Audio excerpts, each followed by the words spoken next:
I apologize if you felt slightly deceived that I didn't completely answer how I use data in my work in the previous video. You'll have it here.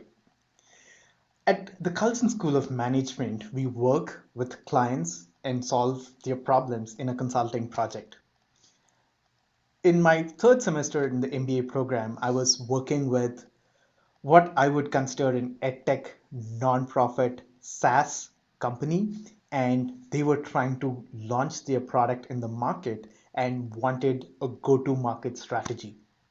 So what we were trying to do was trying to use um, lean thinking and design thinking in the work that we were doing. We started working with interviewing a lot of administrators, principals, superintendents of schools, and trying to understand what are the different segments in the market and doing multiple surveys and research to collect the data. And on the other hand, look at publicly available macro level data on how many schools are there, how many schools fit in into the different segments that we had identified during our primary research, and trying to identify a data driven go to market strategy for the edtech nonprofit company that I was working with.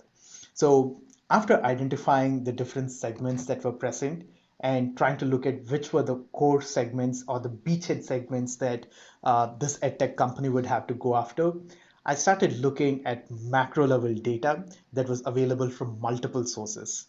So trying to download them, trying to clean up the data in terms of what exactly we would be needing for the research that we are doing, and trying to come up with a clustered approach because that was something that was important for the client's core competency to be best utilized. I started identifying what are the top states in the US in which this edtech startup should first launch its operations, and which cities in the US should they make as their regional headquarters so that they could mushroom and grow from there.